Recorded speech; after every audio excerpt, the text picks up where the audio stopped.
Let us now begin in Allah's blessed name. What is the Khilafah? The Khilafah is state and government in Islam. What is Islam? The definition of Islam is submission to Allah. What is submission to Allah? Submission to Allah is submission to Allah as Al-Malik. In some translations in English you find Malik as king. No. We don't want that translation tonight. We're dealing with political terminology here tonight. And so Al-Malik is the sovereign. Now that's a word you'll understand. Sovereign. Lahul Mulk, sovereignty belongs to him. And so to submit to Allah in Islam is to submit to Allah as sovereign who possesses sovereignty. To submit to anyone else as sovereign, to declare that anyone else possesses sovereignty, is to say goodbye to Allah. Did you hear that? To submit to Allah is to submit to Allah as Al-Akbar. And He reminds you that He is Al-Akbar. Because every time you perform salat, you cannot move in salat without Allahu Akbar. Al-Akbar is the one who has supreme authority. And so the Khilafah is a state and government which submits to Allah's authority as supreme.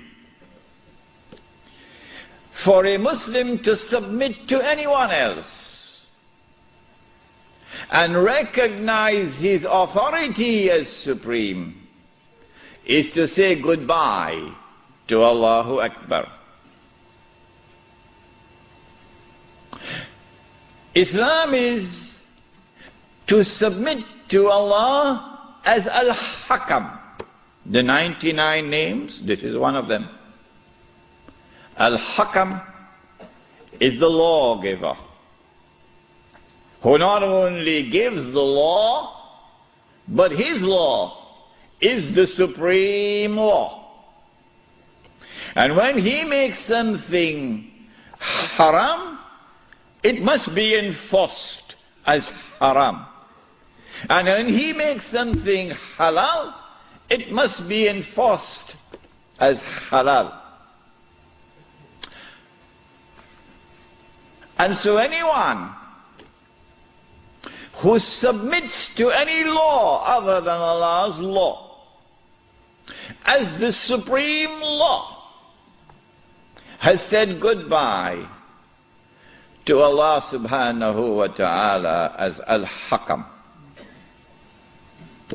This is called, in the political terminology of Islam, this is called shirk. When Fir'aun declared, and of course everyone knows what Fir'aun said, Ana Rabbukumul A'la, I am the one who is sovereign. I possess sovereignty. That was shirk. When he declared, Ana Rabbukumul A'la, I am the one who possesses supreme authority, that was shirk. When he declared, Ana Rabbukumul A'la, my law is the supreme law in the land of Egypt, that was shirk. And Allah punished him with terrible punishment for his shirk. This then was the Khilafah, a system of state and government in which Muslims could submit to Allah subhanahu wa ta'ala as al-Malik, as al-Akbar, as al-Hakam. The Khilafah was destroyed. Who destroyed it? Why did they destroy it? How did they destroy it? When did they destroy it? What did they replace it with? With what was it replaced? And what is its destiny? These are awesomely important questions which very few can answer today. There is a book outside which was not written as an attack on a religious movement, the Wahhabi movement, no. It is entitled The Caliphate, the Hijaz, and the Saudi Wahhabi Nation State. It's outside. And it answers all of these questions. Now then, let us begin the lecture as to who destroyed the Khilafah and why did they destroy it and how did they destroy it. When you read this book, Jerusalem in the Quran, and when you listen to the lecture next Monday, then you'll know that the Jews had in their heart, as they still have to this day, this conviction that it is their destiny. Even after Allah subhanahu wa ta'ala had expelled them from the Holy Land, even after they had lived in the wilderness for 2,000 years, it is the conviction in the heart of the Jews that it is their destiny to liberate the Holy Land of non-Jewish rule, to return to the Holy Land not as tourists, no, to return to the Holy Land to reclaim it as their own. For 2,000 years the Jews had this conviction in their heart that one day this will happen. To restore in the Holy Land the state of Israel, of Nabi Dawood alayhi salam and Nabi Sulaiman alayhi salam. And that the golden age will come back one more time. The golden age when that state of Israel, of Nabi Dawood alayhi salam and Nabi Sulaiman alayhi salam, was the ruling state in the world. That age will come back one more time. And so the state of Israel, when it is restored, will eventually become the ruling state in the world. This was the conviction of the Jews. You and I, from the Quran and from the Sunnah, from the Ahadith of the Prophet ﷺ, we would know about the magnificent deception of Al-Masih al-Dajjal, who liberates the Holy Land in 1919, liberates the Holy Land of non-Jewish rule, who brings the Jews back to the Holy Land, not as tourists, but to reclaim it as their own, between 1919 and 1948, who restores a state of Israel in the Holy Land in 1948, and convinces the one-eyed Jews that this is the Israel of Nabi Dawood alayhi salam and Nabi Sulaiman alayhi salam, but of course it is not, it is an impostor. But they accept it and they embrace it. And that this Israel is about to become the ruling state in the world, replacing the United States of America. Those who differ with me, who say, well, we never read this in our books, where did he get this from? This must be false. My answer to them is just wait and see. Just wait and see.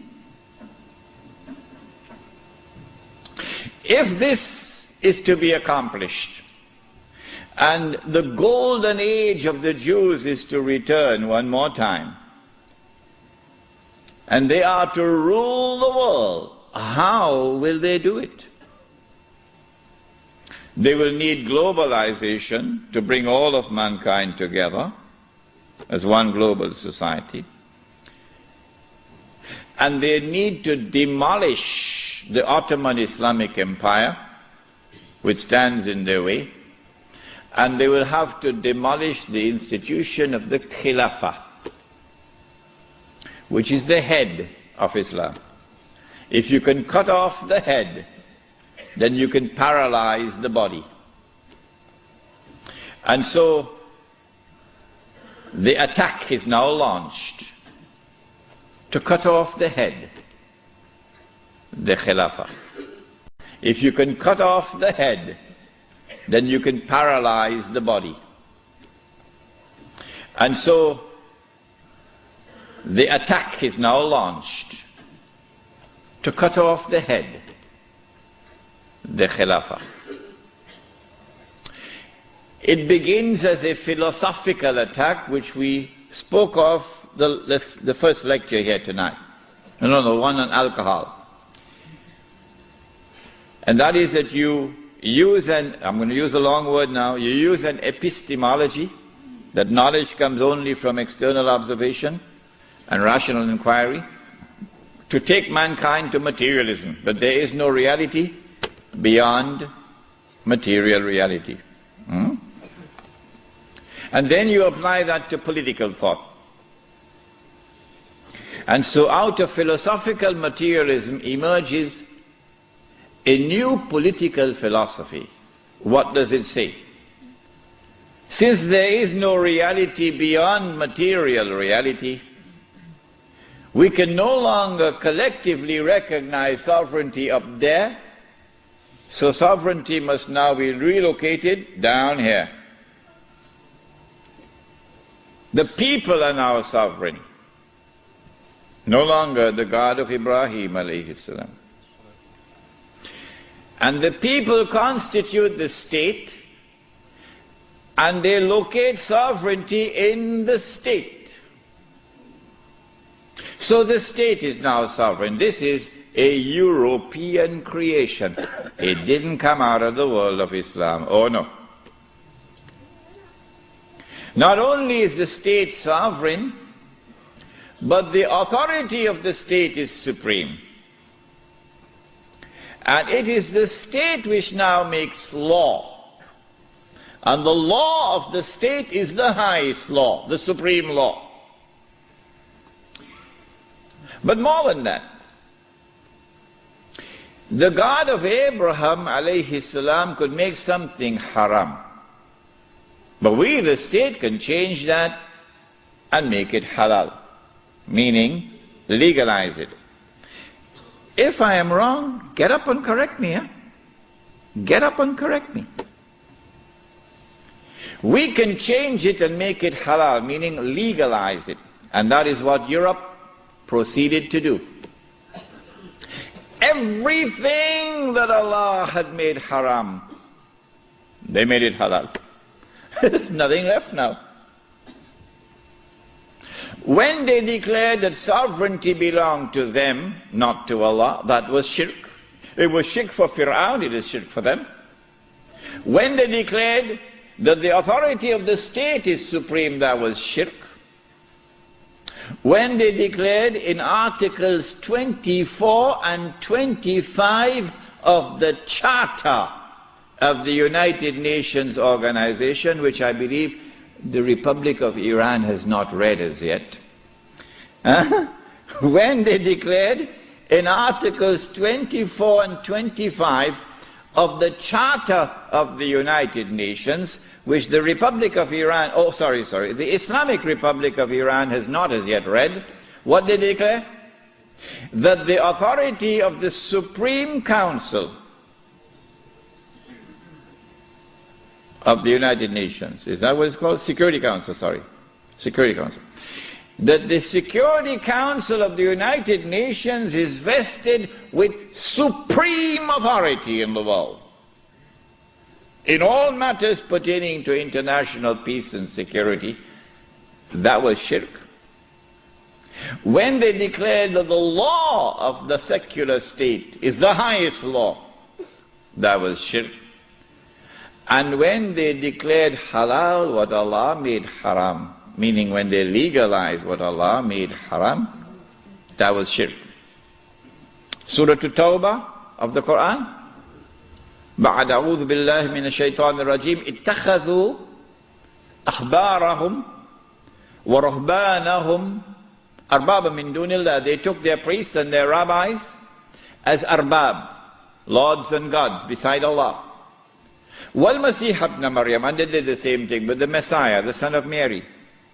وَمَا أُمِرُوا إِلَّا يَعْبُدُوا إِلَهًا وَاحِدًا, but they had not been commanded other than to worship one God. La ilaha illahu, there is no God beside him. Subhanahu, glory be to him. Amma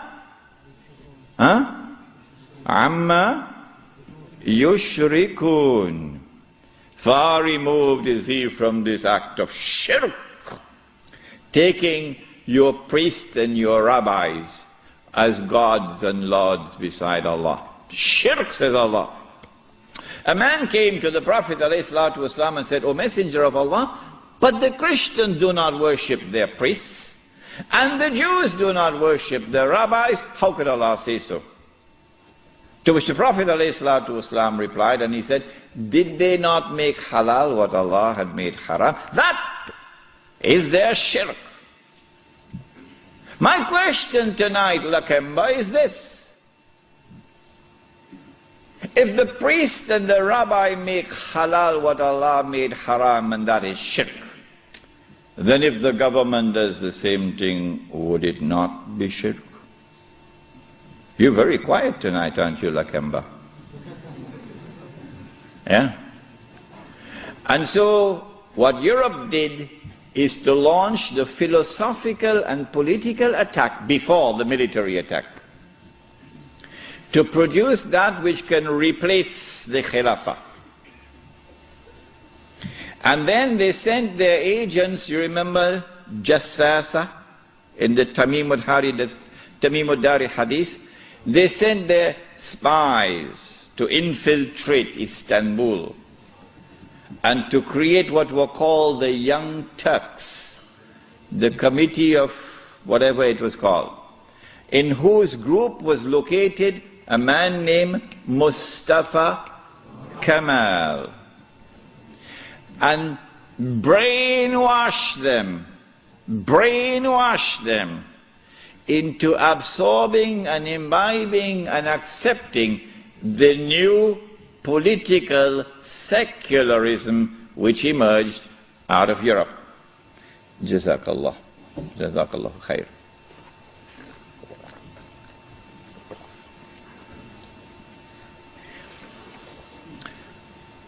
Then came the actual military attack. In 1897, Europeans who dressed up themselves in the clothing of Jews, remember they are Europeans who are parading as Jews, okay? They're called European Jews, but they're essentially Europeans. Judaism is only a camouflage. These people established the Zionist movement. The stage was now set. The countdown has begun for the Jews to strike. After waiting for almost 2,000 years, they are now ready to strike to achieve their long-held objective of bringing back the Golden Age. Centuries before this, they had struck at Europe. And over a period of almost 300 to 400 years, they had transformed Europe from a civilization based on faith in Christianity to a new, essentially godless civilization. Having done that, they are now ready to strike when they create the Zionist movement. Allah subhanahu wa ta'ala now unveils the mother of all signs for those who have eyes to see. But most of mankind have eyes, lahum a'yunun la yubsiruna biha. Most of mankind, they have eyes but they don't see. They have ears but they don't hear. They have hearts but they don't understand. Ulaika kal an'am. Allah says of such people, they're just like cattle. What is the sign? The sign is the recovery of the body of Fir'aun. Yes. We will deal with this subject inshallah on Monday night. The body of Fir'aun is rediscovered just about the time that the Zionist movement is established. At about the same time also, strange thing happens to the European Jew. He's not just making money through lending money on interest. No. The European Jew gets a windfall. A massive amount of wealth now comes his way. How? The hadith was that the earth would yield up its treasures to Dajjal. A child was playing, a black child, was playing in a village in South Africa. And this child, in the middle of the 19th century, found a big stone, glittering stone. The European Jew gets a windfall. A massive amount of wealth now comes his way. How? The hadith was that the earth would yield up its treasures to Dajjal. A child was playing, a black child, was playing in a village in South Africa.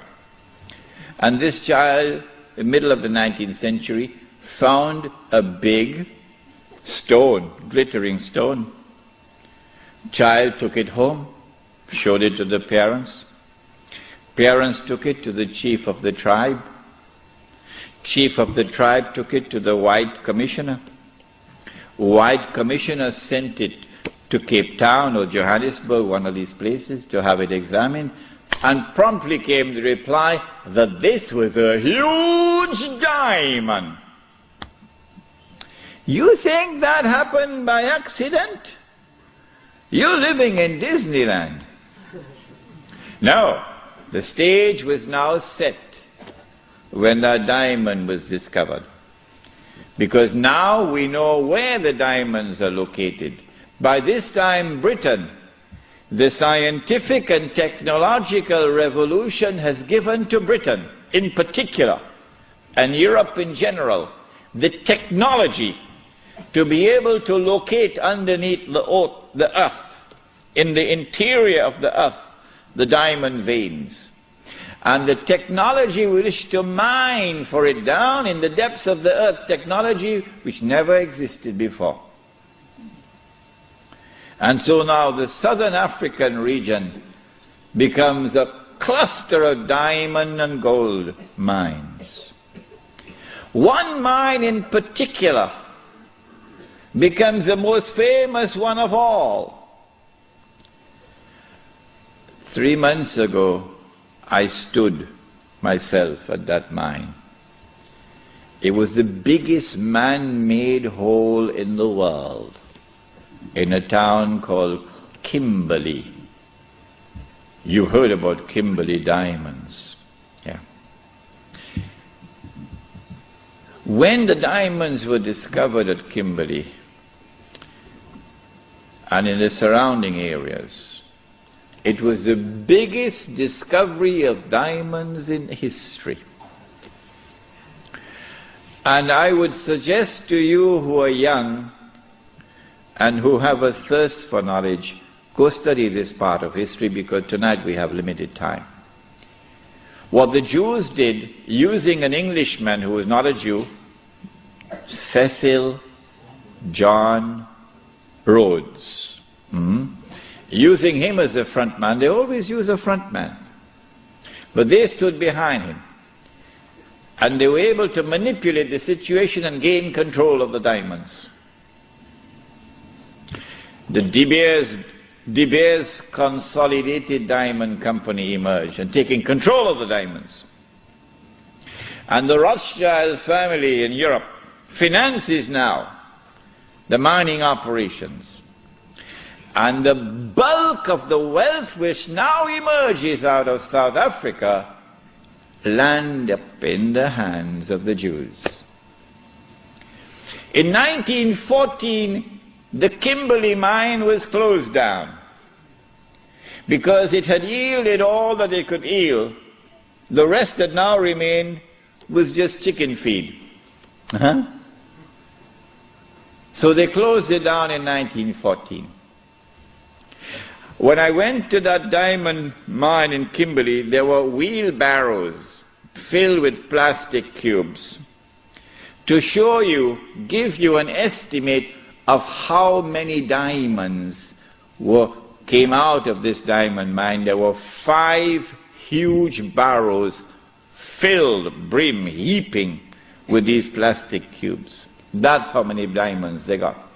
And these were sold in the market, the international market, at the premium price because they cornered the market through the consolidated De Beers to establish a monopoly to ensure that the price would not come down. The Prophet ﷺ cursed that.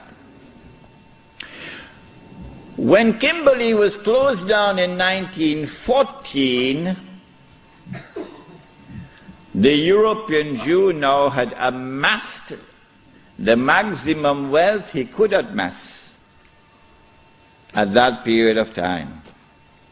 This is just about 17 years after the Zionist movement was established. Within these 17 years, Dajjal had struck and had delivered to the European Jew this massive windfall of wealth. And so now they are ready, in 1914, to move to the next stage. The philosophical and political systems already in place, and now the military attack. To destroy the Khilafah, you'll have to destroy the Ottoman Empire. And you cannot destroy the Ottoman Empire with 5,000 Jews in an army. You need a world war to destroy the Ottoman Empire. That's a tall order. So what you do is you plan a conspiracy. And you stay behind so that your fingerprints are not on the crime. In other words, you plan a September the 11th. The attack took place in the summer of 1914 when the Grand Duke Franz Ferdinand was assassinated in Sarajevo. In the summer of 1914 there were 6 major powers in Europe. And there was one dark horse across the Atlantic. No one knew how fast it could run because it had never run in a race so far. One dark horse across the Atlantic. And 6 major powers in Europe. They were number 1, Russia, France, Britain, Germany, Austria, Hungary. That's 5. What's number 6? Turkey. Ottoman Islamic Empire. Ain't no Turkey as yet. Ottoman Islamic Empire. These are the 6 major powers. How can you bring about a world war which will result in the dismantling of the Ottoman Islamic Empire? You've got to do some good planning to do this one. When they attacked and assassinated the Grand Duke Franz Ferdinand, they left footprints which led to Russia. As on September 11, they left footprints which led to Al-Qaeda and Saudi Arabia. The reason why, I forgot to mention this last night, the reason why they put so many Saudis on board the aeroplanes. You remember I told you about the Saudi who went to his government? He says, listen, I've heard in the newspapers and on CNN that I'm dead.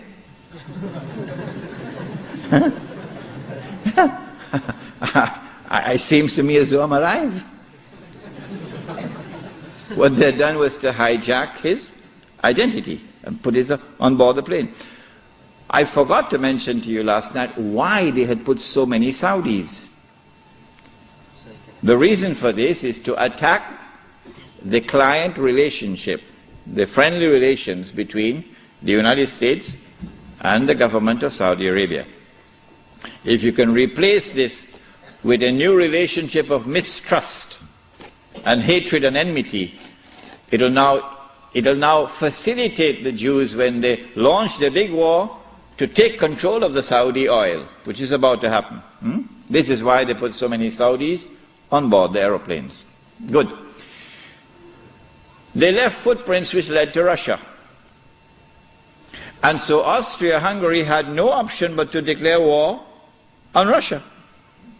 But Britain and France already had a treaty, a defense treaty with Russia.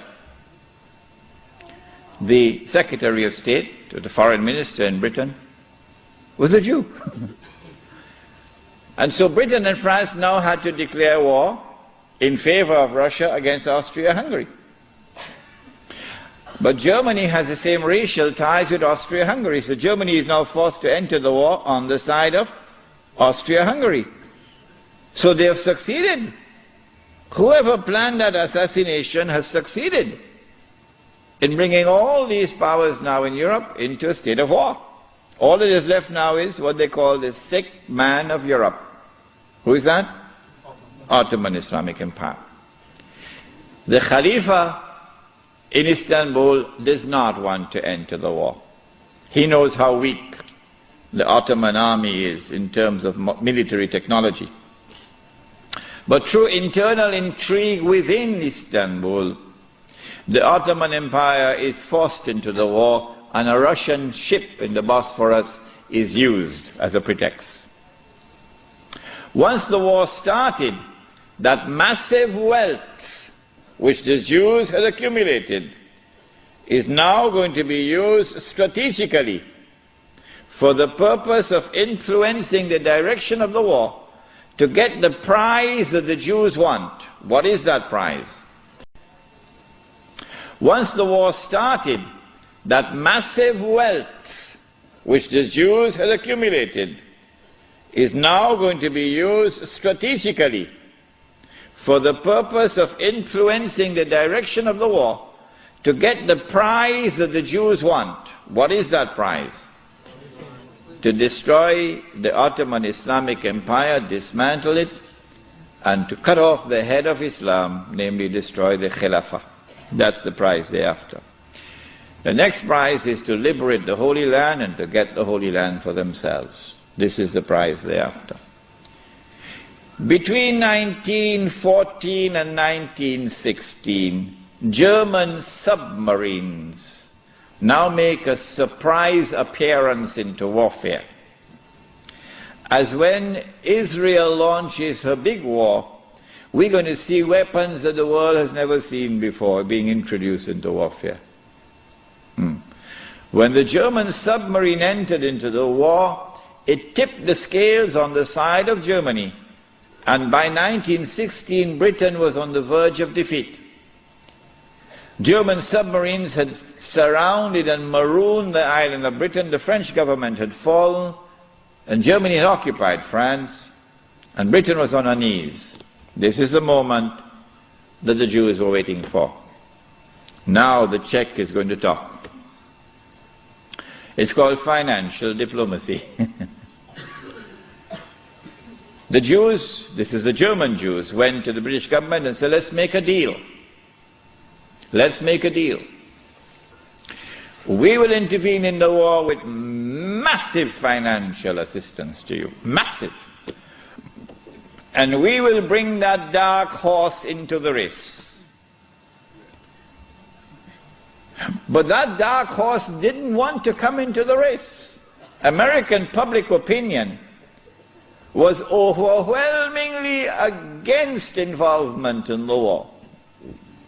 And the most famous American of all was not the president. He was a man who had established the assembly line for producing motor cars. And what was supposed to have been a luxury item for only the rich Oh, you could see how the rich people were grinding their teeth in anger when this man caused the motor car to become accessible to ordinary Americans.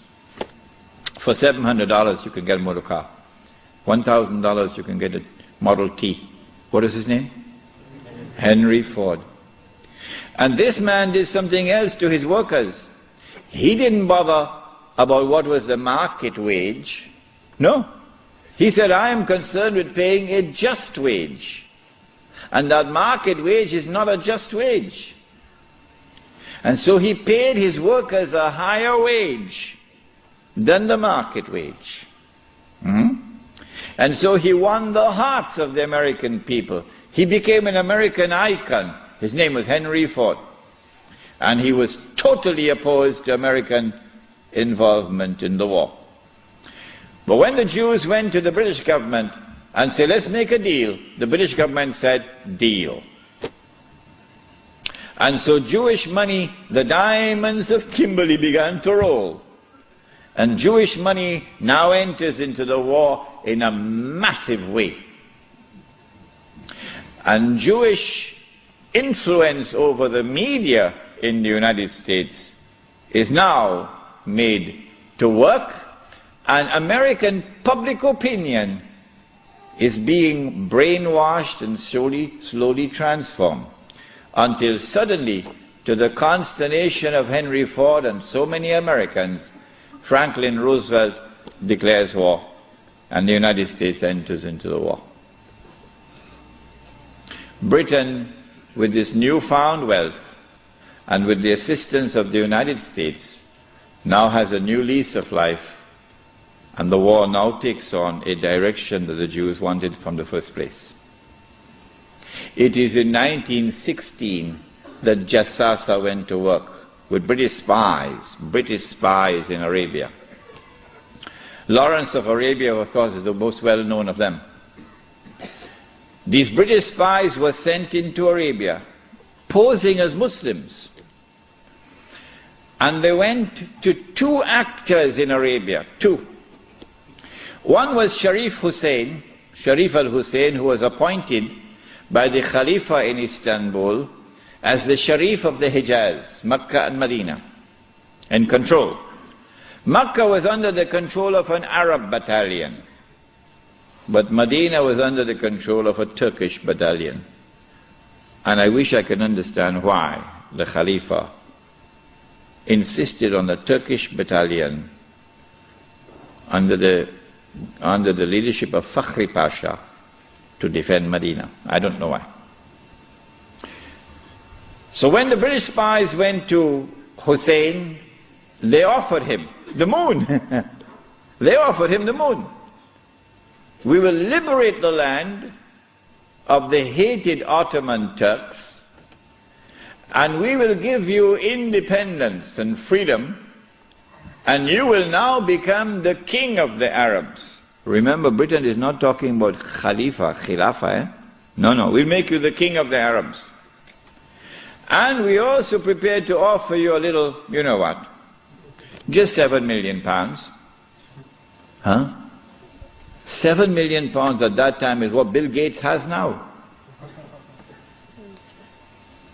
Sharif Hussein, the great-great-grandfather of Abdullah in Jordan now, then betrayed the Prophet Muhammad ﷺ, betrayed 1400 years of history of this ummah, violated the plain and clear command of Allah subhanahu wa ta'ala in the Quran in Suratul Ma'idah, in which He commanded us, Ya ayyuhalladhina amanu la tattakhizul yahuda wan nasara awliya.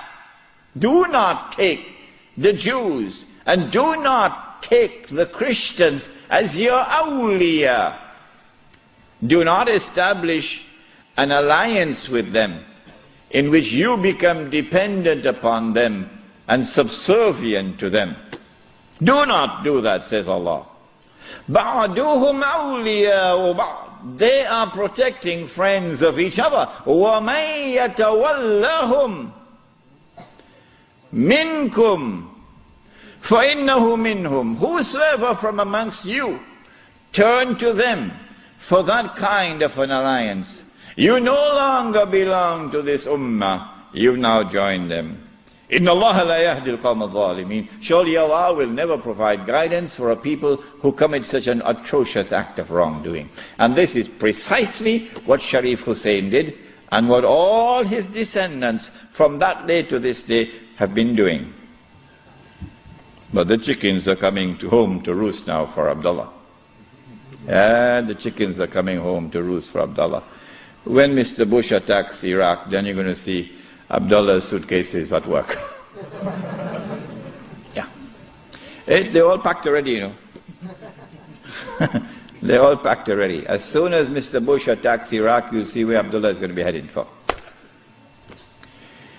Sharif Hosein now accepts 7 million sterling pounds and enters into a military alliance with Britain and declares himself independent of the Ottoman Khalifa. Once the Khilafah in Istanbul had lost control of Mecca and Medina, had lost control of the Haramain, had lost control of the Hajj, you pull the carpet, you pull the rug from underneath the feet of the Khalifa. His Khilafah is now losing legitimacy. Can anyone be Khalifa? Can you appoint a Khalifa here in downtown Lakemba? Can Mullah Umar have been recognized as the Khalifa? No, why not? Because when the Hajj comes, Amirul Mu'mineen Mullah Umar will have to apply for a Saudi visa to perform the Hajj. Huh? And if the Saudis reject the visa, the Khalifa can't perform the Hajj. Alright? And so the British calculated, if we can wrest control of the Haramain and the Hajj away from the Khalifa in Istanbul, then the legitimacy of his Khilafah will begin to crumble. And so this was 1916. The British spies then went to the second actor in the Arabian Peninsula. I mean, Britain has a PhD in deception. If you want to destroy the Khilafah, okay, you have to make sure that it cannot be restored. How can you take the entire world of Islam with so many ulama and ensure that not only is the Khilafah destroyed, but it cannot be restored? That's a tall order. How to do it? If you want to destroy the Khilafah, okay, you have to make sure that it cannot be restored. How can you take the entire world of Islam with so many ulama and ensure that not only is the Khilafah destroyed, but it cannot be restored? That's a tall order. How to do it? The answer is, you not only have to liberate the Haramain from the control of the Khalifa in Istanbul, but you have to put it in the control of those who will not themselves claim the Khilafah and will not allow anyone else to claim the Khilafah. And so long as these people keep control of the Haramain and the Hajj, the Khilafah can never be restored. Simple, isn't it? Simple, isn't it? And so that is why they had to make the trip to Riyadh to meet, what's his name? Abdul Aziz Ibn Saud. Correct name? Of course it's the correct name. Why are you afraid to mention it? But Abdul Aziz Ibn Saud did not control the Hijaz. So he couldn't command a check for £7 million. Huh? He had to be content with something less than that. So what the British offered to him was, if you would sign the same kind of agreement with us and violate the specific command in the Quran and betray Allah and His Messenger and betray the Ummah, if you will do that, we pay you £5,000 a month. Would you accept that? Abdul Aziz says yes. Yes. And in 1916, Abdul Aziz ibn Saud signed an agreement with Britain. Yes. Which made of him a military ally of Britain, subservient to Britain. But when the Ikhwan, who were his military force, questioned him, how can you sign this agreement with Britain? And how can you accept this money from Britain, £5,000 a month? Abdul Aziz ibn Saud says, this is jizya. Jizya is what they pay to me because I control them. It was dust in their eyes and they swallowed it. And so Abdul Aziz ibn Saud got away with it. Massive betrayal, and a very dangerous plan is now in place. As soon as the Khilafah is destroyed, that Abdul Aziz ibn Saud will be given what is known as the green light, something that Saddam Hussein knows about, the green light. And then he will attack and take control of the Haramain.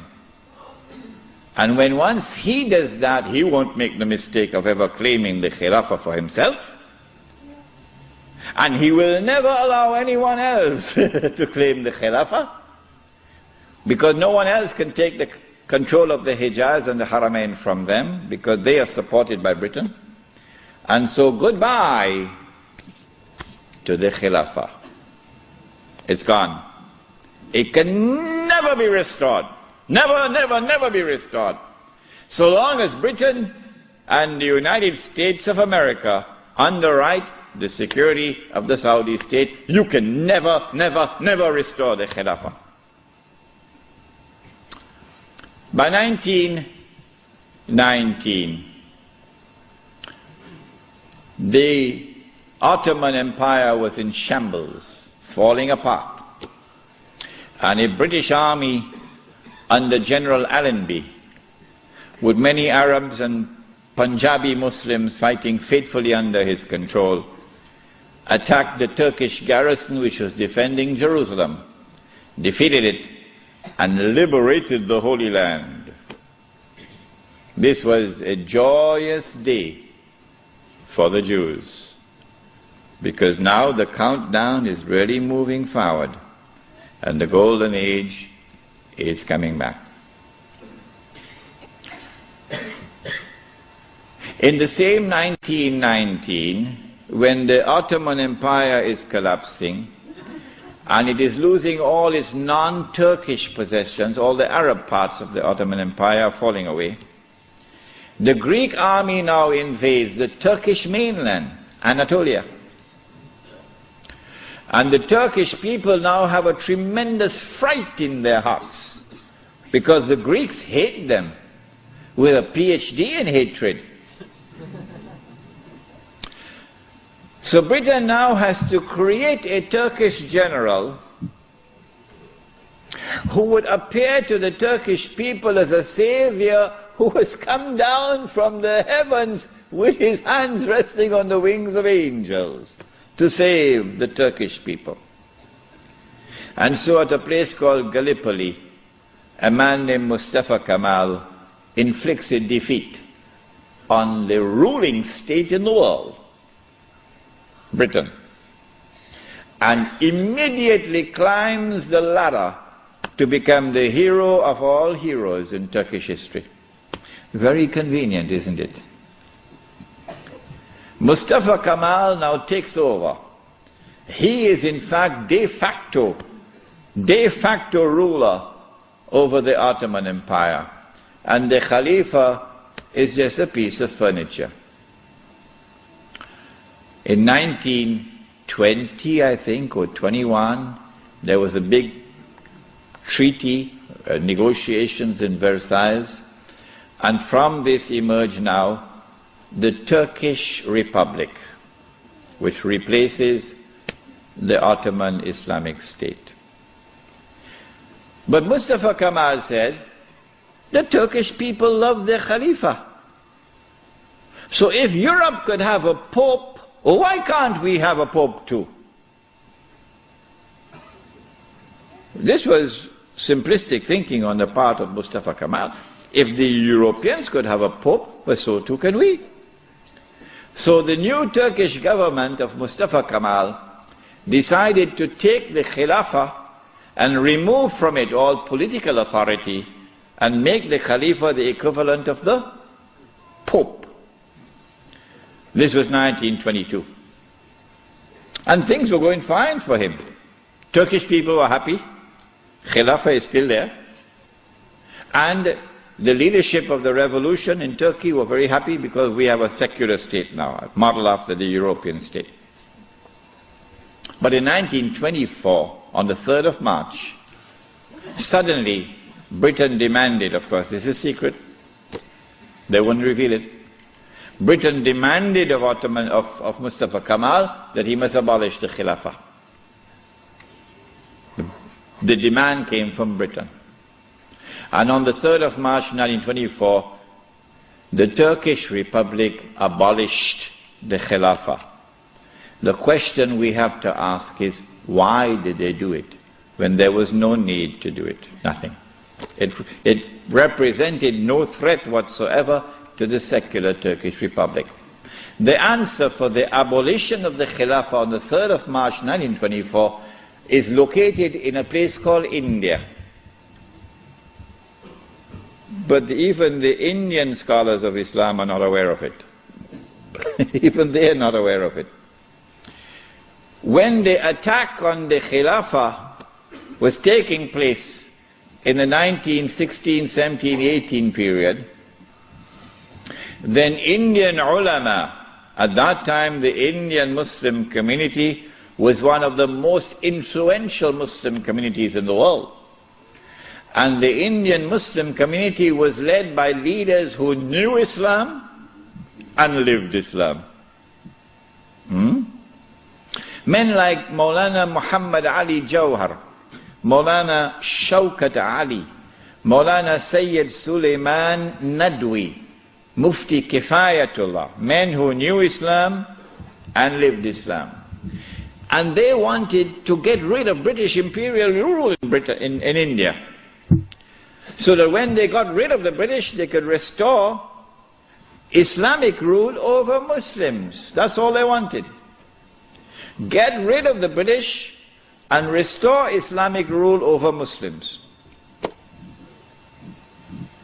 And they realized that they could mobilize the Muslim masses of India over this issue of the Khilafah, because everybody loved the Khilafah. And so they established a movement which they call the Khilafat movement, Harakatul Khilafah, the Khilafat movement. When they established the Khilafat movement and it began to mobilize the Muslim masses, the body which was sleeping is now waking up for revolutionary struggle to preserve the Khilafah in Istanbul. The leader of the Hindus realized, but wait a minute, the Muslims want the same thing that we want. The leader of the Hindus realized, but wait a minute, the Muslims want the same thing that we want. We also want, the Hindus, we want to get rid of the British, and we want to restore Hindu rule over the Hindus. So there's a conversion of interest here. So Gandhi, who later became known as Mahatma Gandhi, Gandhi approached the leadership of the Khilafat movement and he said to them, listen, the same thing you want, the same thing I want. So why don't we join forces? Will you allow me to join the Khilafat movement? And guess what the leadership of the Indian Muslims did? It was a revolutionary theory on their part, and we praise them tonight. They admitted, they accepted the offer of Gandhi, and they formed an alliance. And so the Khilafat movement in India now became a Hindu-Muslim alliance for the purpose of getting rid of British rule. And then that would replace, that which would replace British rule would be Islamic rule over Muslims and Hindu rule over Hindus. This constituted the most dangerous of all threats that Western civilization have ever experienced in its entire period of colonization of mankind. This Khilafat movement. Because the Western objective was to demolish every existing state structure in the world and replace it with the secular state. So that eventually the secular state could be brought under the umbrella of a League of Nations and eventually a United Nations, and this would be political globalization at work. If the Khilafat movement were to succeed, then one of the most important communities in the world, the Indian Muslims, will escape. Because when the British withdrew, Muslims will be ruled by Islam and Hindus will be ruled by Hinduism. Between 1920 and 1924, the Khilafat movement was building up steam at an alarming rate. And by 1924, the British had calculated, we have to get rid of this Khilafat movement. And the only way we can think of now is to abolish the Khilafat. And so they put the pressure on Mustafa Kemal. As soon as the Khilafat was abolished, the Khilafat movement in India began to lose steam. In the same year that it was abolished in 1924, in that same year, the secularly minded British, in Indian language they call it chamcha, the stooges of the British in India, the brown-skinned Englishmen parading as Muslims, of whom the prince of them all was the grandfather of the present Aga Khan, Karim Aga Khan's grandfather. They now restore an organization called the All India Muslim League. The All India Muslim League is led by men who don't know Islam and don't live Islam. And these are the people who now wage a struggle for the liberation of the Muslims from British rule to be replaced, not with rule of Islam, oh no, but rather by the rule of the secular Republic of Pakistan and the secular Republic of India. So that Pakistan and India could be embraced within the community of secular nation states. But of course you had to put a little red herring to fool the people. So you have to make it appear as though Pakistan is going to emerge as an Islamic state, but that's just dust in their eyes, to fool those who see with only one eye. And so in 1924, on the 3rd of March, the Caliphate was abolished. When the Caliphate was abolished, Sharif al-Hosein realized that he was in grave danger now. So long as there was a Khalifa in Istanbul, the British needed him. But now that the Caliphate was destroyed, abolished, Sharif al-Hosein now realizes the plan. He says, oh my gosh, they're going to send Abdulaziz ibn Saud to cut my throat now. In exactly the same way that Abdullah of Jordan is now realizing, as soon as Bush attacks Iraq, that is the end of me. So Sharif al-Hosein decides 4 days later, on the 7th of March 1924, to claim the Khilafah for himself. But when you're a client state of Britain, you can't do that. You have to first apply to the British government for permission to become the Khalifa. He didn't do that. As soon as Sharif al-Hosein claimed the Khilafat for himself on the 7th of March 1924, you're going to get all of this information in that book which is outside, the Caliphate, the Hijaz and the Saudi Wahhabi nation state. As soon as he did that, Britain gave the green light to Abdulaziz. Attack. Within 6 months, the Saudi army of Abdulaziz ibn Saud conquered Mecca.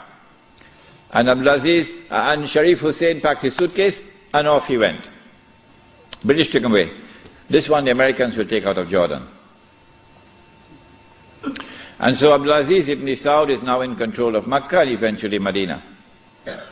It's a Saudi Wahhabi alliance.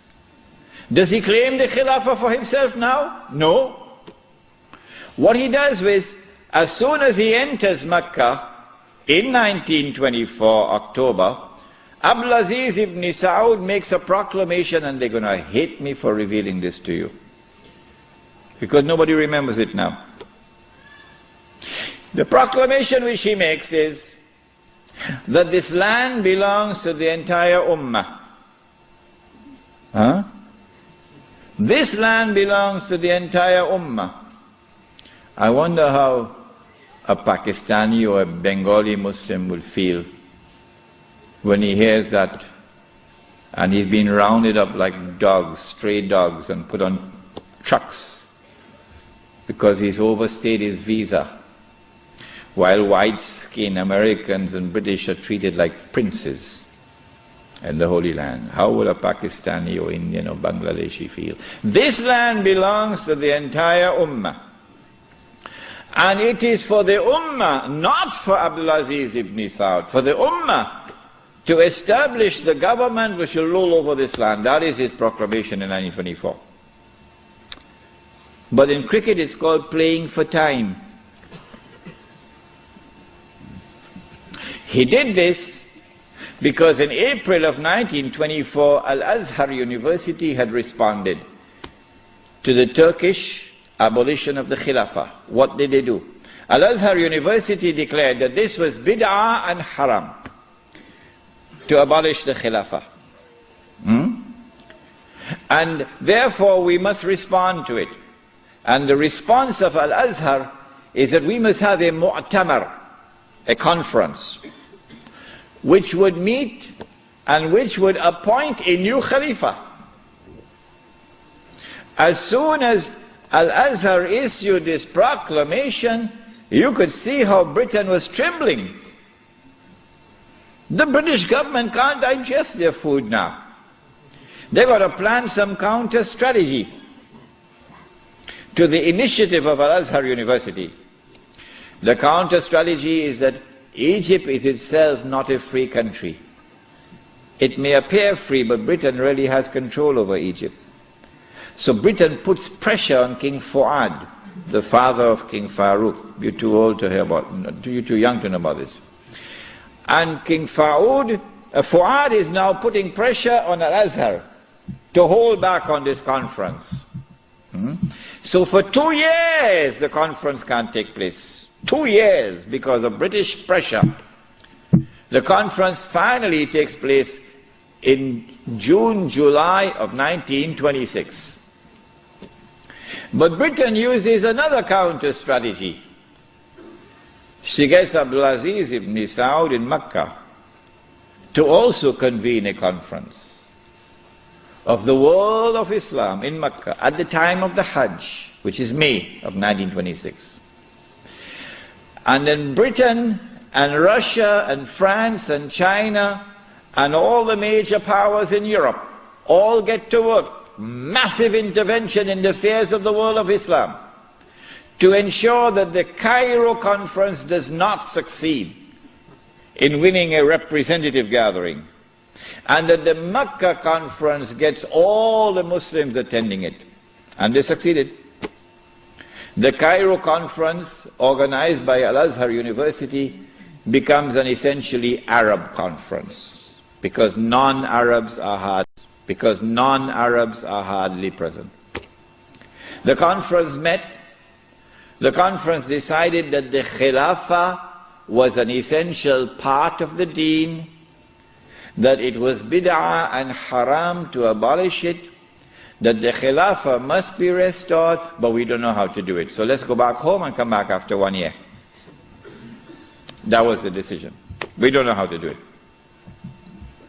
But in Mecca, you had the most successful representation of the entire world of Islam, because Britain really went to work on it. This conference is now convened, but strangely for the Wahhabi movement. Strangely for the Wahhabi movement, which is a religious movement, which declares that it is bringing back the original Islam and removing all the extraneous things which had been added and cutting out all the shirk. So this is the real Islam. Well, then how come you don't even have the subject of the Khilafah in your agenda for your conference? We asked the Wahhabi movement, give us an answer. There is no answer.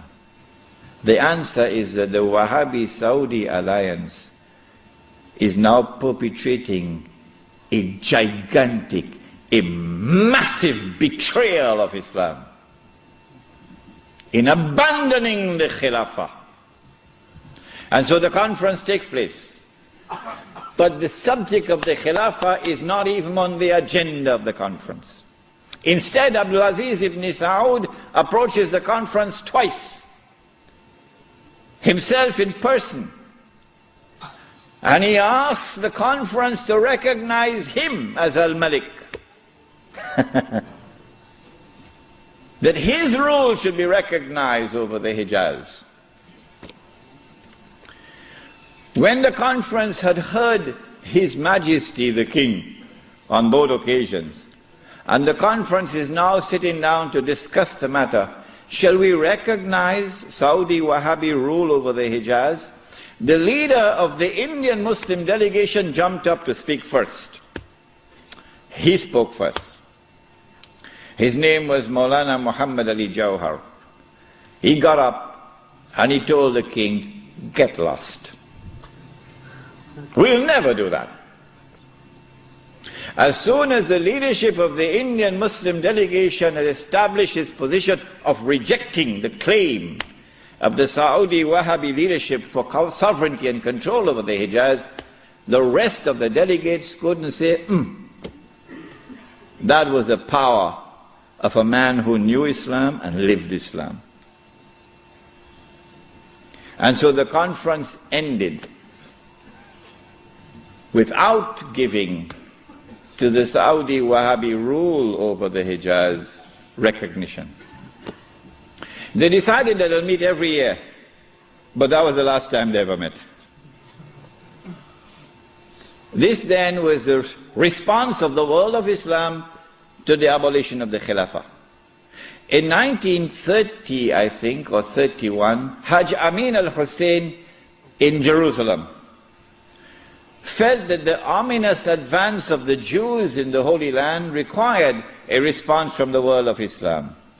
So he sought to reconvene the conference in Jerusalem. But it was a new conference. It gave it a new name in 1930 or 31. They call it the Al-Aqsa Conference, or the Mu'tamar al-Am. And this conference also met in 1930-31, but you're meeting to establish Darul Islam in a territory which is under British rule. Nothing could be more foolish than that. How can you restore Darul Islam when you're meeting in a territory which is under British rule? And you have to get permission from the British government to hold your conference. So the conference ended without being able to do anything about it. Since then to this day, there has been no effort, no significant effort on the part of the world of Islam to restore the Khilafah. Why? Simple. Because you cannot restore the Khilafah unless and until you can liberate the Hijaz, Makkah and Medina. You can't do that. When the Hijaz, the security of the Hijaz is underwritten by Uncle Sam. What is the replacement of the Khilafah? Around the world, beginning with the secular Republic of Turkey, and then an Iran which resembles a Shia republic but essentially is a secular republic, and then the secular Republic of Pakistan, which of course has now become the American Republic of Pakistan. And then in 1933, the Republic of Saudi Arabia, but they're parading as a monarchy, but it's actually a secular state. Because it has all the trappings of a secular state. A secular state has territorial sovereignty. The state of Saudi Arabia has territorial sovereignty. A secular state has citizenship. Once upon a time when I went to Mecca, I was Muslim. And the only difference between me and my fellow Muslim who was resident in Mecca was that I was Musafir and he was Sakin. Other than that, we're the same. But now, I am a foreigner. If this is not bid'ah, I should change my name. I am now a foreign national. And they are Saudis. And all the oil that Dajjal discovered underneath the soil belongs to them. They own it. So what about Abdulaziz ibn Saud's proclamation that this entire land belongs to the world of Islam? That's forgotten. That's why they hate me for reminding you of these things. The entire world is now embraced, the entire world of Islam is now embraced by the modern secular state. Now let me say to you before I leave Australia, any Muslim, whenever I talk on two subjects, a lot of people now begin to behave strangely towards me. But while it pains my heart, it will not change me. Because I do not teach Islam to please people. I try to do it to please my Lord. When I talk on the subject of riba, some people begin to hate me. Yeah, it doesn't matter.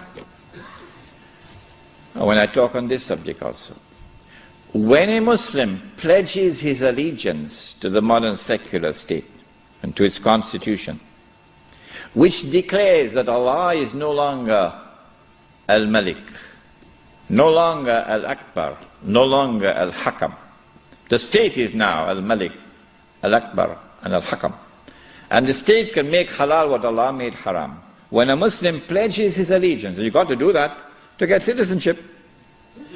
Oh yeah. Can't get a US passport without pledging allegiance. When you do that, you commit shirk. If you don't believe me, no problem. No problem. When you reach the grave, then you will see. When a Muslim goes and votes in the elections to constitute the government which will preside over this shirk, you enter into shirk. But if you don't believe me and you want to go and vote in the elections, I am not stopping you. So don't let there be any bad blood between us. I'm not stopping you. But when you enter in the grave and you find that you've entered into shirk, do not plead ignorance. That's all. Stand up like a man and take it on that day. This is now the universal shirk that the Prophet ﷺ had prophesied. He said the time would come when shirk will be everywhere, it'll be so difficult to recognize it. However, as difficult as it would be to recognize a black ant on a black stone on a dark night. So if you did not recognize it before this lecture, Don't be surprised, but now you know. This universal secular state is now used to embrace all of mankind, including the world of Islam, in political globalization. So that eventually you have one government over all of mankind. Eventually the Jews will now rule the world using that structure. That's about to happen. We already made significant progress towards that day. When you read this book, Jerusalem in the Quran, which I believe is the first and only book on the subject, because you couldn't write this book before 1948. Nobody could write it before 1948. Not in 1400 years of this history. In fact, it was difficult to write this book in 1948. It's easy to write it now, but difficult to write it at that time. When you read this book, then you'll understand why it is I say that we are now located at that moment in time when one ruling state is about to give way to another. That the state of Israel is about to replace the United States as the ruling state in the world. The state of Israel is about to replace the United States as the ruling state in the world.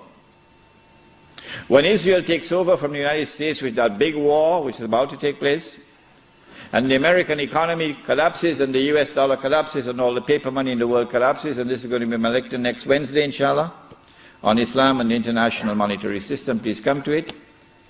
Then we see that transfer of power.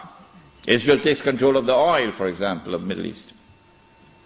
When Israel becomes the ruling state in the world, then the Jews will say, the golden age has come again. The prophecy is being fulfilled. But they're being deceived in the grandest and most magnificent deception mankind has ever witnessed. No, this is not the golden age. You have been deceived by Al-Masih ad-Dajjal. Israel will rule the world for a day which is like a week. If you disagree with me, you say, we never heard this before. Our sheikhs who taught us Islam, they never talked about this, so you must be wrong. My response is wait and see. That's all. I don't have to say anything more than that. How long will a day which is like a week last? How long? How long will Israel rule the world? And what will be our predicament during that time? This is what I spoke about last night. You cannot establish Islam at the macro level, so go ahead and establish at the micro level. The jihad is already in force to liberate the Holy Land. No one can stop that jihad. No one can stop it. The jihad is already in force to liberate the territory from where the army will come, from Khorasan. No one can stop that jihad. When you see that army coming from Khorasan, the Prophet said, go and join that army, even if you have to crawl over ice. Because no one will be able to stop that army until it reaches Jerusalem. When a day which is like a week has come to an end, and we will know that because the water in the Sea of Galilee would have dried up.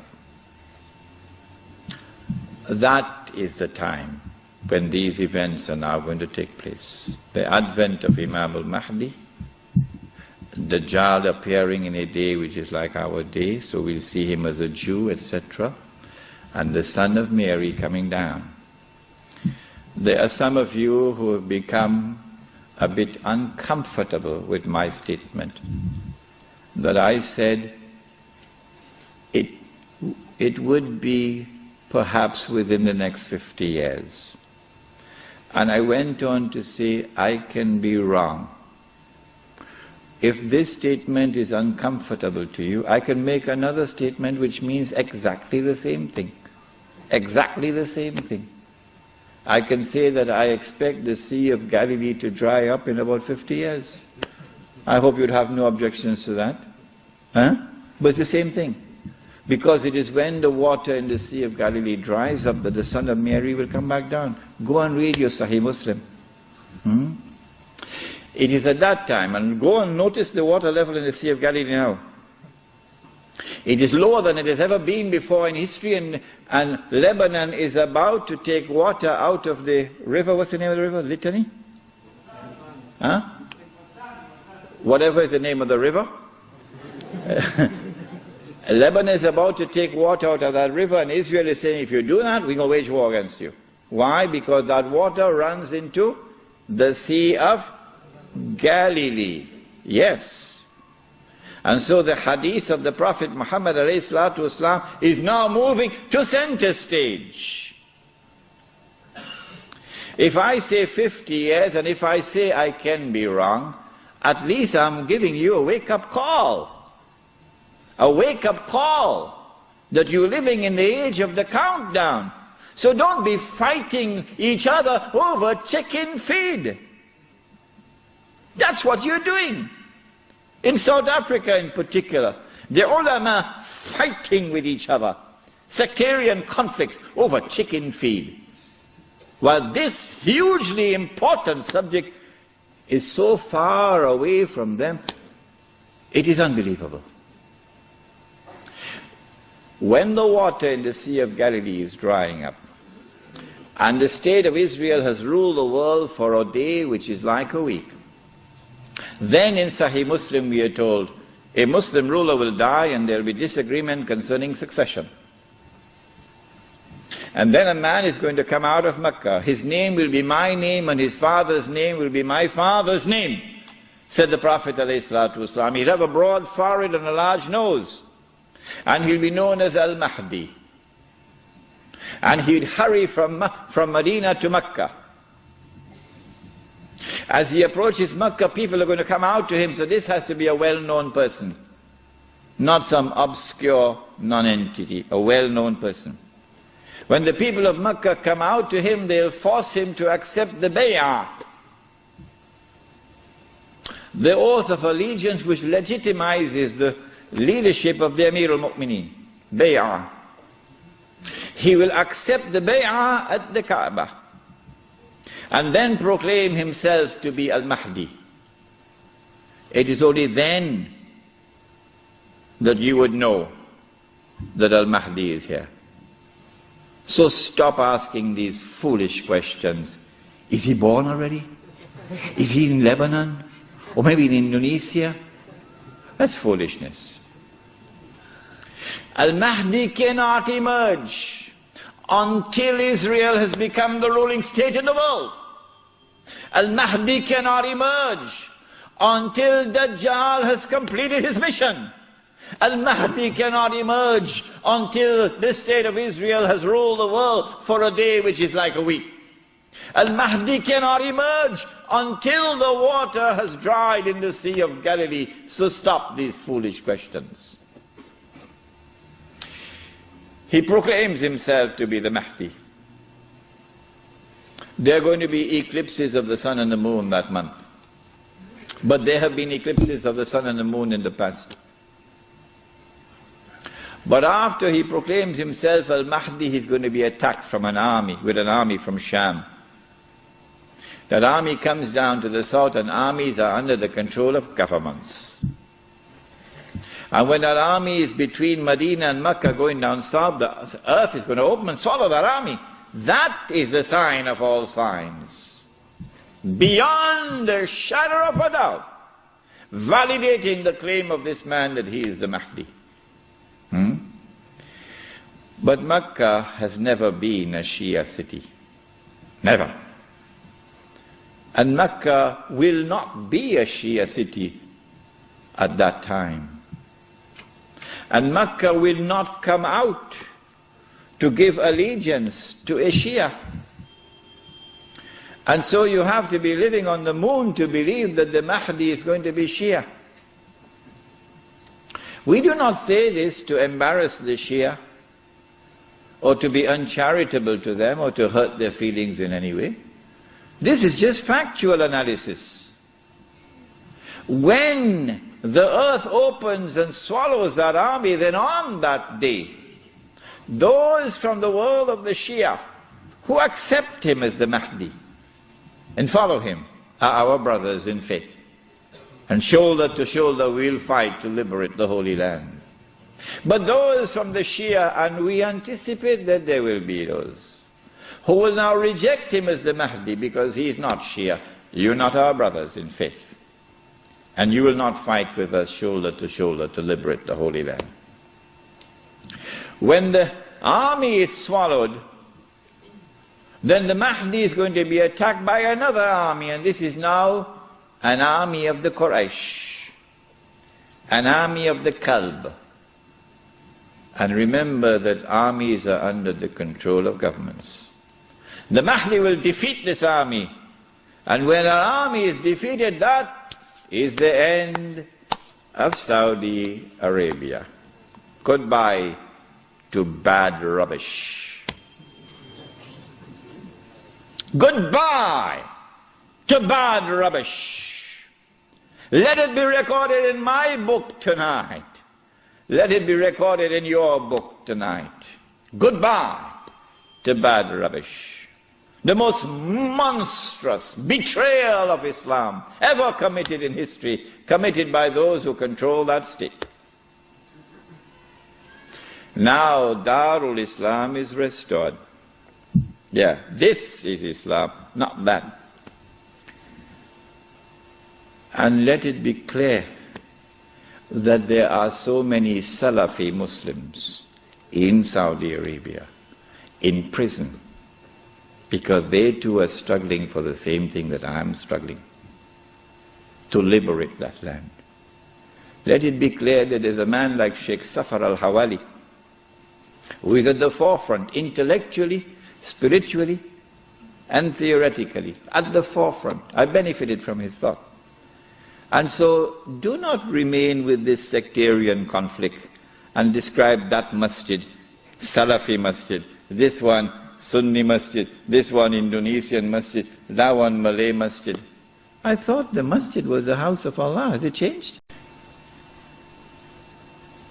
When Darul Islam is restored in the Arabian Peninsula, this is now the most dangerous and potent of all threats to the state of Israel. Dajjal will now attack. He's now in a day which is like our day. And so we'll see him, a Jew, a young man, powerful, built, curly hair. But I'm not saying anything about his eyes because you understand the hadith about the eyes now. The Prophet ﷺ pointed his hands to the east 20 times. And he said he's going to come from the east. Jerusalem is northwest. When Israel attacked Jamal Abdel Nasser, although Israel is to the east of Egypt, Israel attacked from the west and destroyed the Egyptian Air Force on the ground in the 6-day war. Similarly, Dajjal is not going to attack from the northwest. He attacks from the east. 20 times, said Muhammad alayhi salatu wasalam. You can come from the east. When he attacks, he's going to be riding on a donkey, which will travel as fast as the clouds, and which will have his hair stretched out wide. I'm going to Perth, inshallah, on Thursday on that donkey.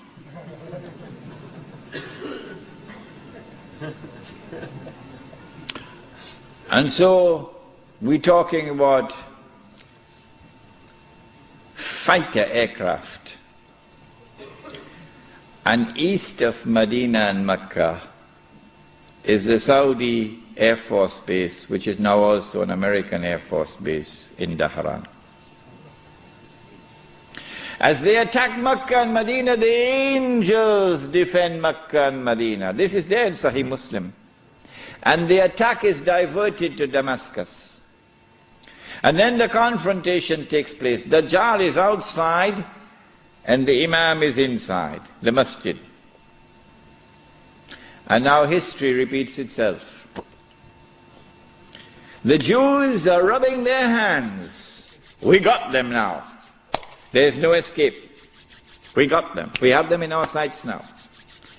As someone else was rubbing his hands, as his army was approaching them, and in front of them was the sea, And behind them is the army, and they're rubbing their hands. We got them now. Who was he? Fir'aun. And so history repeats itself. But at the last moment, Allah subhanahu wa ta'ala says to Musa alayhi salam, take your rod and strike the water. And then the divine intervention took place, the miracle. And the believers were saved. وَإِذْ فَرَقْنَا بِكُمُ الْبَحْرِ فَأَنْجَيْنَاكُمْ وَأَغْرَقْنَا آلَ فِرْعَوْنَ وَأَنْتُمْ تَنْظُرُونَ. Now history repeats itself. As the Jews are rubbing their hands, we've got them now, we've cornered them. At that last moment, history repeats itself. The son of Mary comes down, with his hands resting on the wings of two angels. The first time he came, Allah raised a man. And when the Messiah came, he came in front of that man. And that man said, here he is, this is the man you've been waiting for, this is the Messiah. Who was that man? Yahya alayhi salam. So this is the divine method for positive identification.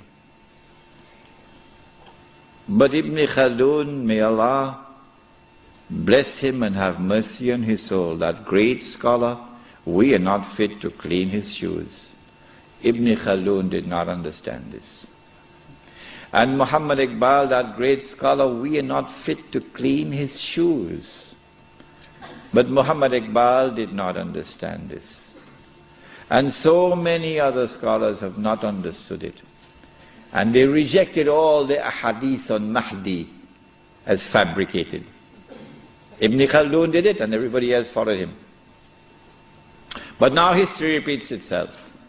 The divine method of positive identification is repeated.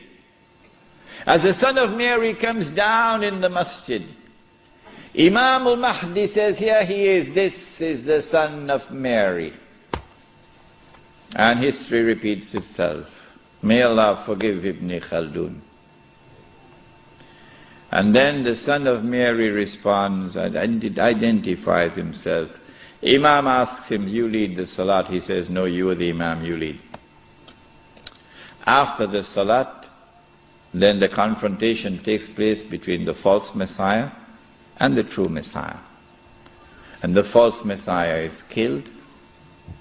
And then Gog and Magog are destroyed. The Sea of Galilee is dry. And after Gog and Magog are destroyed and Dajjal is killed, now the state of Israel is without any support.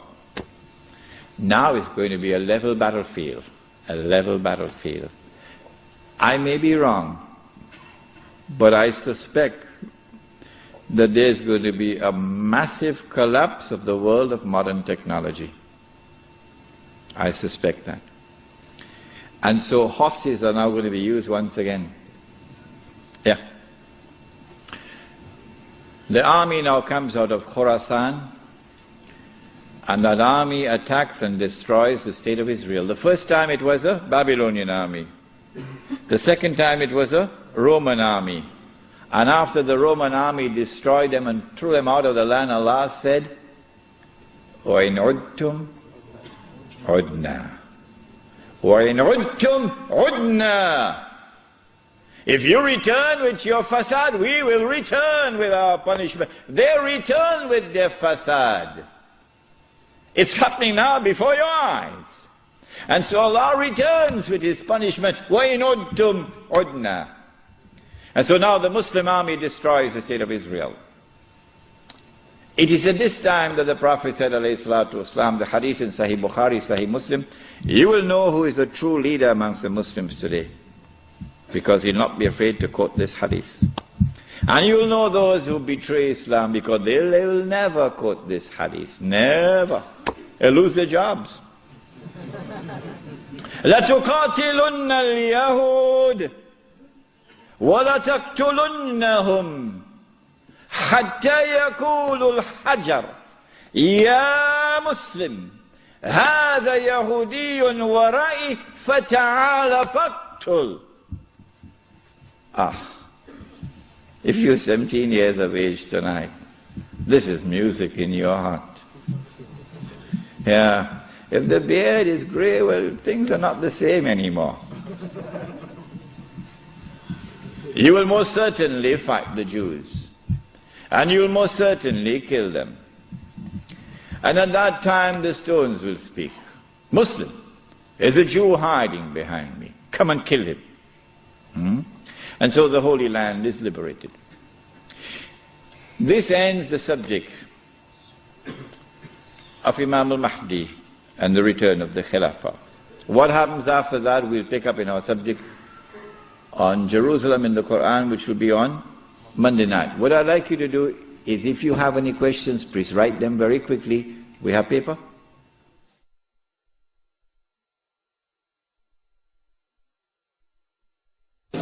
Question 1. Please define the geography of Khorasan. Where is Khorasan?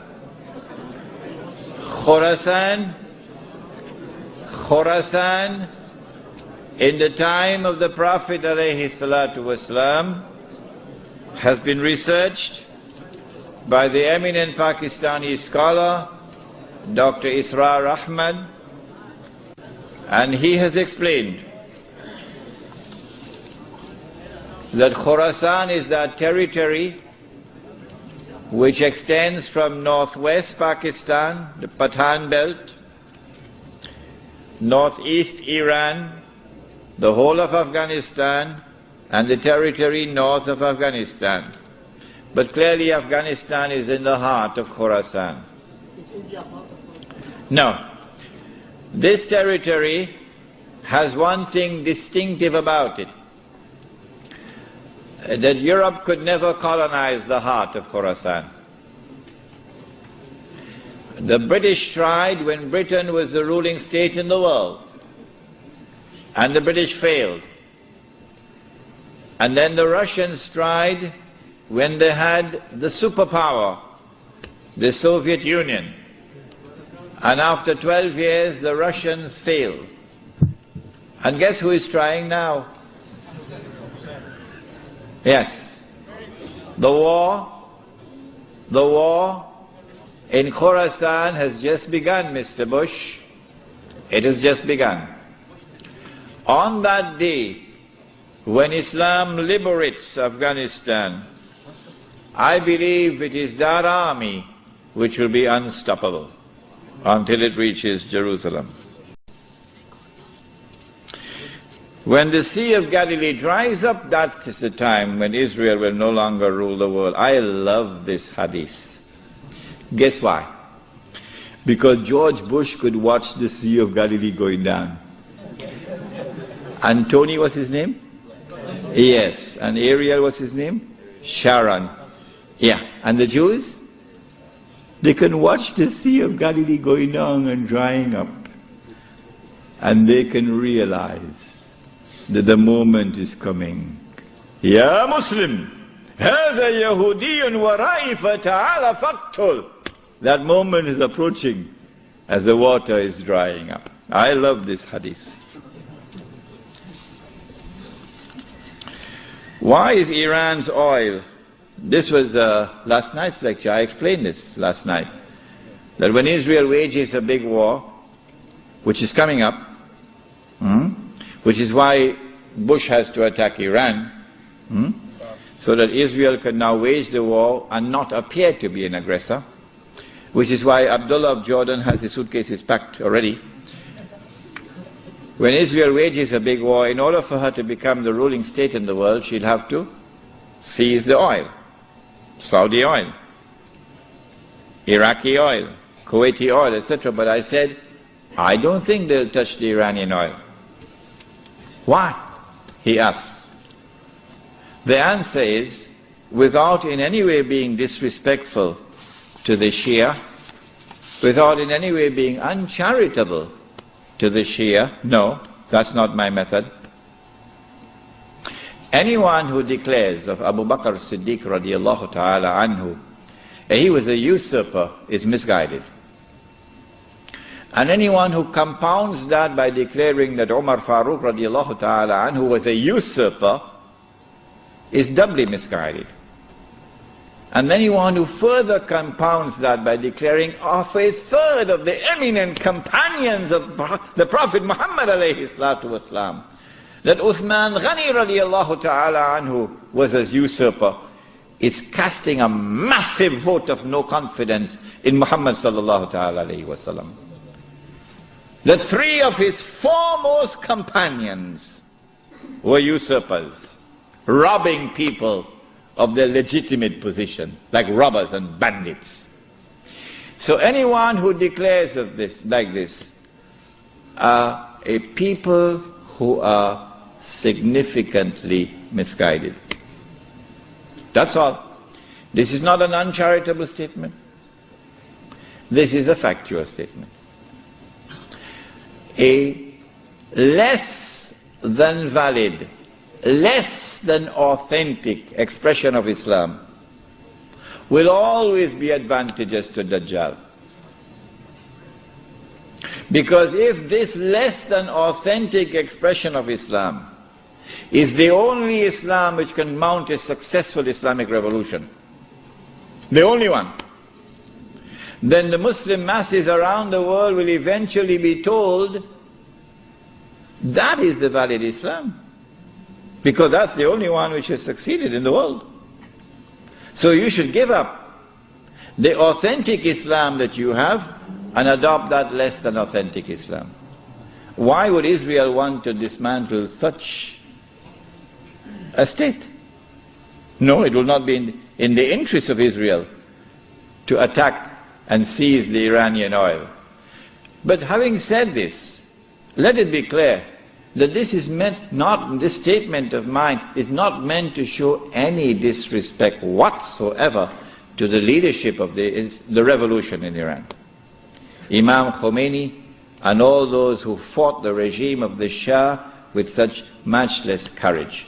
I honor them and I respect them, and I'll never say anything hurtful about them.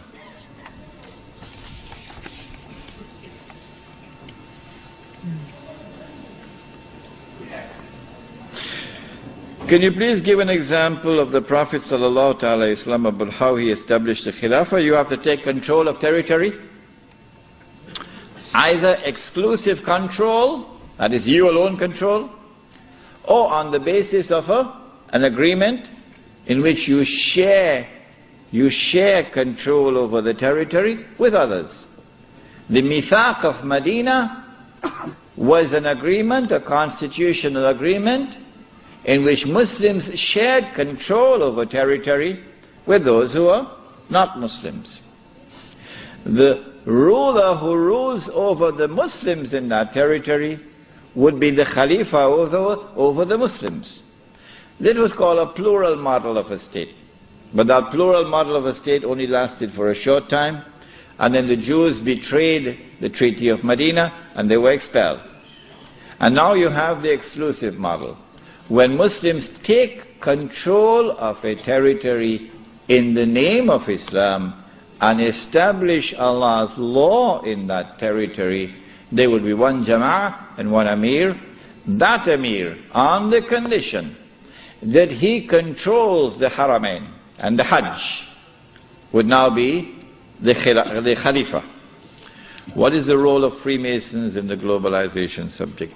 The Freemasons are an organization which have their roots in ancient Israel, Banu Israel from the earliest times. The Freemasonry movement, however, was hijacked by the Europeans who put on the clothing of Judaism. European Jew. Yes, Sheikh Sadi, here we are. This is something for you. It's a gift. The Freemasonry now has been hijacked by them, and they're using it as a front organization so that they can stand behind. So you attack World Trade Center, but your fingerprints are not on the crime. You're behind. You attack the World Trade Center in 1991, and you put Sheikh Omar Abdurrahman behind bars, the blind Sheikh. But the Jewish fingerprints are not on the crime. You attack the US a mission in Tanzania, the US mission in Kenya, Tanzania and Kenya, and you believe that we are blind. We know you did it. You attacked. But you blame Osama bin Laden for that. But guess what? One day, يَوْمَئِذٍ تُحَدِّثُ أَخْبَارَهَا بِأَنَّ رَبَّكَ أَوْحَى لَهَا. One day the earth will speak. And all your lies are now going to be exposed. And on that day we'll have confirmation for what we now suspect.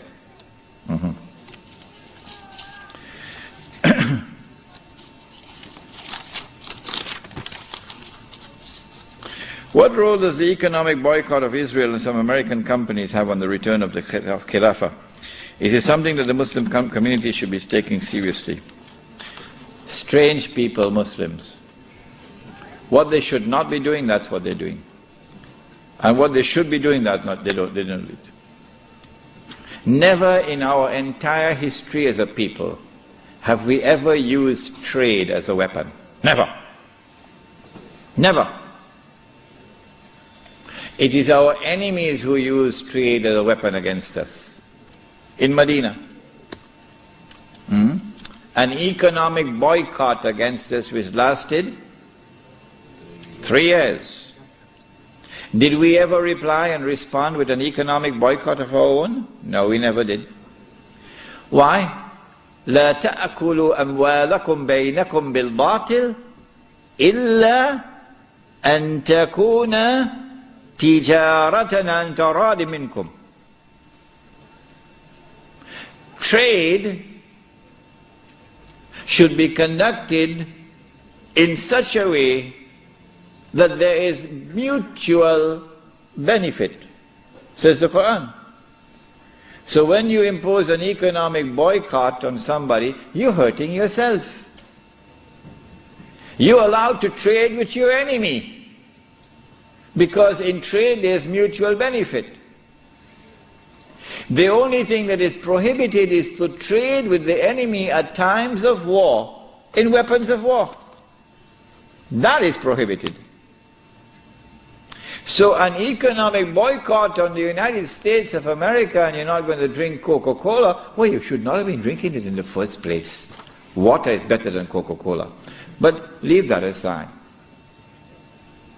We've never had an economic boycott in our own entire history. This is the first time I've ever heard of an economic boycott. I know about Ronald Reagan and his economic boycott on the Soviet Union, but not Islam. No. So from my perspective, it is wrong to engage in the use of trade as a weapon against anyone.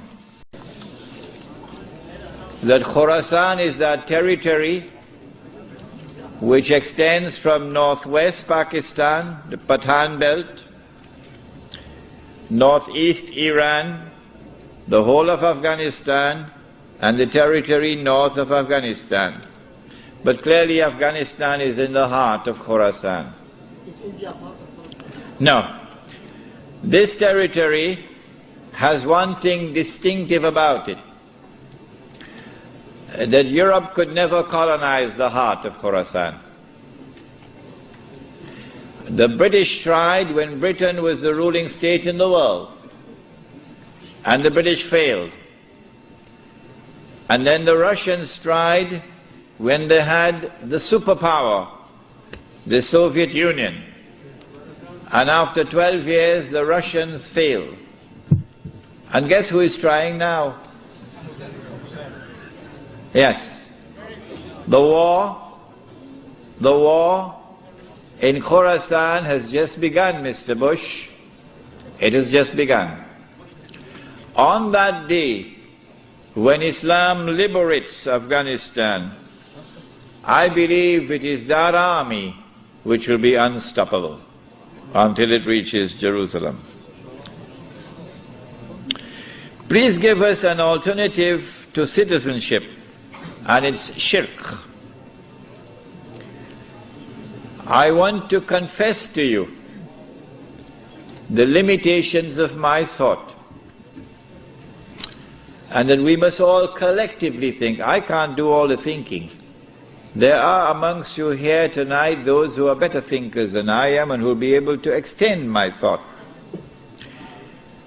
Do not enter into citizenship where you have to pledge allegiance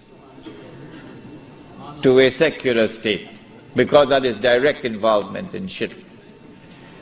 But when citizenship is conferred upon you without your having to pledge any allegiance, you are born in a particular territory, then you have not entered into shirk because you have not pledged any allegiance. And in that territory and elsewhere in the world, you make it plain and clear for everybody down here and everybody up there to hear. I do not recognize the sovereignty of that state. If even with that state where you have citizenship, you are now denied citizenship, then you become what we were when we left Mecca and went to Medina. What were we? Yes, refugees. And there are many people in the world today who have refugee status, probably some are here in this room tonight. In most of the Muslim countries nowadays, it is constitutionally mentioned that sovereignty is vested in the people of the country. So those who are living in the country, accepting the sovereignty, are they all in shirk?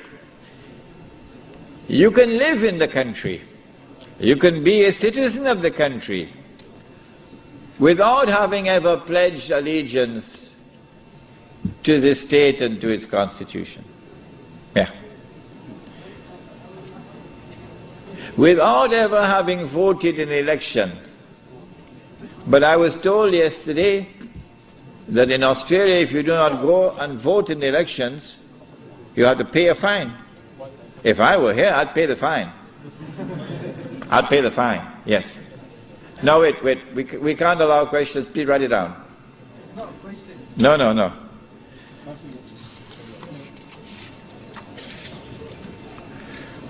When does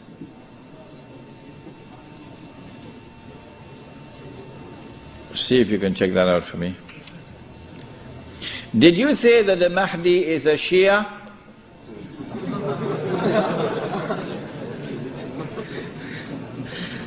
No, I said that the Mahdi will leave Medina. No, I didn't say that. The Prophet said that, alayhi salatu wasalam. The Mahdi will leave Medina and hurry towards Mecca. And the hadith was that the people of Mecca would come out to him and force him to accept the bay'ah. And he would accept the bay'ah at the Kaaba and proclaim himself to be the Mahdi. I then went on to say that Mecca has never been a Shia city. Never, in all history. And Mecca is not going to become a Shia city. And Mecca will not go out to a Shia to force him to accept the bay'ah. To believe in that, you should live on the moon. And therefore the Mahdi cannot be Shia. When the Mahdi proclaims himself to be Mahdi, those amongst the Shia who accept him and follow him are our brothers in faith, and will fight with us side by side, shoulder to shoulder, in liberating the Holy Land.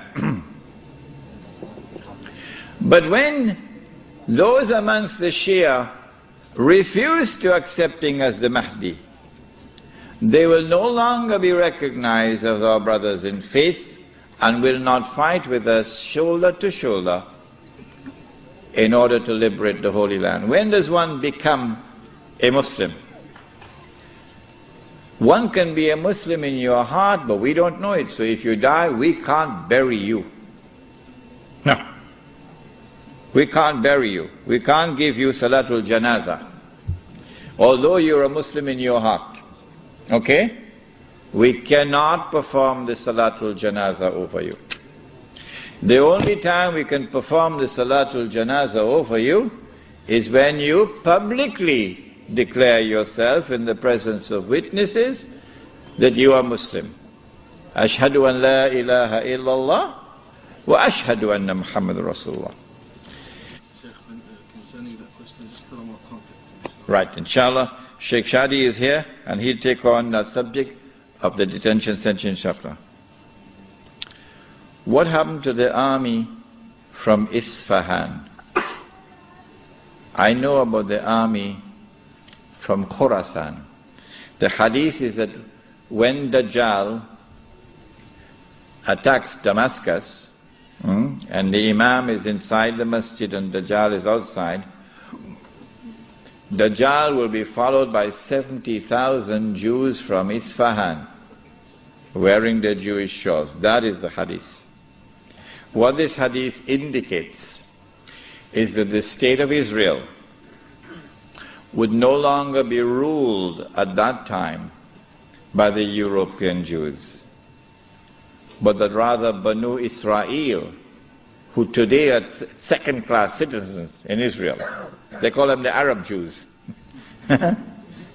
Banu Israel would have taken over the state of Israel from the European Jews. But this has already started. Where's the evidence? The evidence is that last year sometime there was the election for the presidency. I think it was last year. And the European Jews put up the prince himself. Who is he? Shimon Peres. The prince himself of the European Jews. And Banu Israel, the Arab Jews, or the Sephardic Jews as they are called now, they put up a person whose name nobody ever heard before.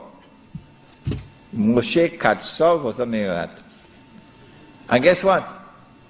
Katsov is an Iranian Jew. And he defeated Shimon Peres, and he's now the president of the state of Israel. For the first time in its history, an important post in the government of Israel is held by a non-European Jew. It's the beginning of the process which will eventually fulfill this hadith, that Dajjal will be followed by 70,000 Jews from Isfahan wearing their Jewish shawls.